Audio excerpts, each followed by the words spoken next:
Subscribe చేసుకోండి. మరిన్ని latest videos కోసం గంట సింబల్ నొక్కండి. హాయ్ ఫ్రెండ్స్, మనం ఈరోజు బీరకాయ పచ్చడి ఎలా చేసుకోవాలో చూద్దామండి. చాలా బాగుంటుంది.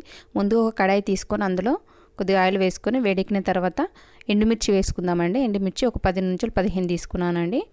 వీటిని దోరగా వేయించుకుందామండి. చూడండి, ఇలా దోరగా వేయించుకోవాలి.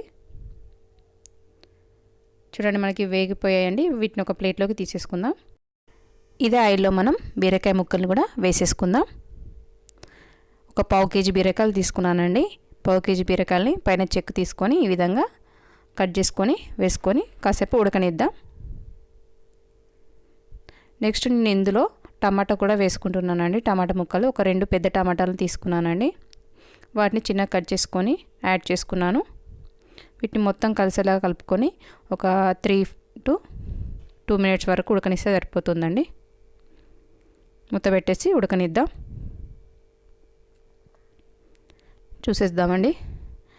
చూడండి, మనకి ఇవి ఉడికిపోయాయి కదండి. ఇలా ఉడకనిస్తే సరిపోతుందండి.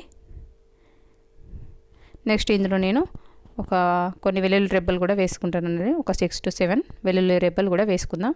వేయించి పెట్టుకున్న ఎండుమిర్చి కూడా వేసేసుకుందాం. ఇలా వేసేసుకొని మొత్తం కలిసేలాగా కలుపుకోవాలండి. నెక్స్ట్ వచ్చేసి ఇందులో కొద్దిగా జీలకర్ర కూడా వేసుకుందాం. వీటిని అంతా కలిసేలాగా కలుపుకోవాలి.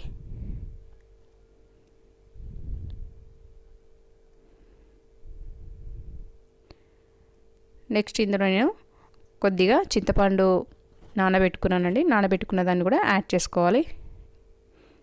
కొంచెం పుల్లగా ఉంటుంది కదా, అందుకోసం చింతపండు కూడా యాడ్ చేసుకోవాలి. చూడండి, ఇది యాడ్ చేసుకుందాం. మనం స్టవ్ ఆఫ్ చేసుకొని చల్లారిన తర్వాత మనం మిక్సీ జార్లో వేసుకొని మిక్సీ పట్టుకుందామండి. చాలా బాగుంటుంది. ఇప్పుడు ఇది చల్లారిందండి. మనం ఒక మిక్సీ జార్లో వేసుకుందాం. తగినంత సాల్ట్ కూడా వేసుకొని దీన్ని మిక్సీ పట్టుకుందామండి. చూడండి ఎంత బాగా వచ్చిందో. చాలా టేస్ట్గా ఉంటుందండి. 1 week వరకు కూడా మనకు ఉంటుంది పచ్చడి. చాలా బాగుంటుంది. ఇప్పుడు మనం దీన్ని పోపు కూడా పెట్టేసుకుందాం. ఇలా అయినా బాగానే ఉంటుందండి. కొద్దిగా ఆయిల్ వేసుకొని ఆయిల్ వేడెక్కిన తర్వాత పోపు దినుసులు వేసుకుందామండి. మినపప్పు, శనగపప్పు, జీలకర్ర, ఆవాలు వేసుకొని వేగనిద్దామండి.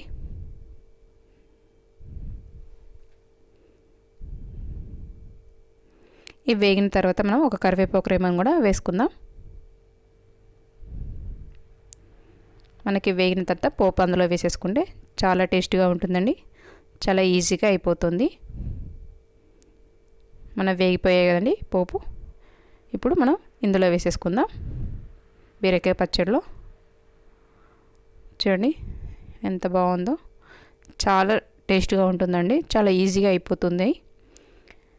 మీకు నచ్చినట్లయితే తప్పకుండా ట్రై చేయండి. లైక్ చేయండి, షేర్ చేయండి, సబ్స్క్రైబ్ చేసుకోవడం మాత్రం మర్చిపోకండి.